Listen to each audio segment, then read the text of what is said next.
सामान्य हिंदी कक्षा 11 और 12 के लिए अलंकार पढ़ाने जा रही हूँ और इसे आप ध्यान से सुनिए और अपनी अभ्यास पुस्तिका में लिखिएगा भी। तो बच्चों, अलंकार सबसे पहले जानें कि अलंकार किसे कहते हैं। काव्य की शोभा बढ़ाने वाले तत्वों को अलंकार भी कहते हैं। अलंकार दो प्रकार के होते हैं, शब्दालंकार, अर्थालंकार। शब्दालंकार वे अलंकार होते हैं जहाँ पर शब्दों के द्वारा काव्य में चमत्कार उत्पन्न हो, अर्थात शब्दों के द्वारा काव्य में सौंदर्य आए, उसे शब्दालंकार कहते हैं। शब्दालंकार के भेद हैं अनुप्रास, यमक, श्लेष। अनुप्रास अलंकार वह अलंकार है जहाँ पर समान वर्णों की आवृत्ति हो, चाहे उसके स्वर मिलें या न मिलें, वहाँ पर अनुप्रास अलंकार होता है। जैसे चारुचंद्र की चंचल किरणें खेल रही हैं जलथल में। तो बच्चों, यहाँ पर चारुचंद्र में दोनों में चा वर्ण की आवृत्ति हुई है, इस कारण से यहाँ पर अनुप्रास अलंकार है। तरनि तनुजा तट तमाल तरुवर पहुँचाए, इसमें भी ता वर्ण की आवृत्ति होने के कारण यहाँ पर अनुप्रास अलंकार है। यमक अलंकार।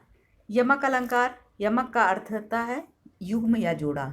इस प्रकार जहाँ पर एक ही शब्द अथवा शब्द समूह एक से अधिक बार प्रयोग होता है, वहाँ पर किंतु उसके अर्थ हर बार भिन्न भिन्न हो, वहाँ पर यमक अलंकार होता है। जैसे ऊंचे घोर मंदिर के अंदर रहन वारी, ऊंचे घोर मंदिर के अंदर रहाती हैं। उपयुक्त उदाहरण में ऊंचे घोर मंदिर के दो भिन्न अर्थ हैं, ऊंचे महल और दूसरे का अर्थ है गहरी पर्वत कंदराएं।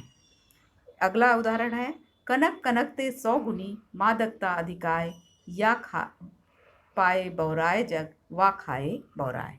यहाँ पर भी पहले कनक का अर्थ है स्वर्ण और दूसरे कनक का अर्थ है धतूरा। श्लेष अलंकार। जिस शब्द के एक से अधिक अर्थ होते हैं उसे श्लिष्ट कहते हैं, किंतु जिस शब्द के एक बार प्रयुक्त होने पर एक से अधिक अर्थ होते हों, वहाँ श्लेष अलंकार होता है। इसका उदाहरण है रहीमन पानी राखिए, बिन पानी सब सून, पानी गए न उबरे, मोती मानुष चून। इस उदाहरण में पानी शब्द 3 बार प्रयुक्त हुआ है। तो पहली बार अर्थ है मोती के पक्ष में चमक, मनुष्य के पक्ष में प्रतिष्ठा और आटे के पक्ष में जल। तो अतः यहाँ पर श्लेष अलंकार है। अर्थालंकार।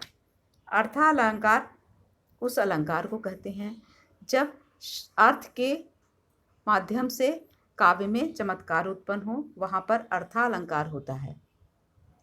तो अर्थालंकार के भेदों में सबसे पहले आता है उपमा अलंकार। उपमा अलंकार जब किसी समान गुण धर्म आदि के आधार पर जहाँ एक ही वस्तु की समानता या तुलना किसी दूसरी वस्तु से की जाती है, वहाँ उपमा अलंकार होता है। सामान्य अर्थों में उपमा का तात्पर्य है सदृश या समानता या तुलना से लगाया जाता है। इसके जैसे उदाहरण है हरि पद कोमल कमल से। इस पंक्ति में उपमा के चारों अंग उपस्थित हैं।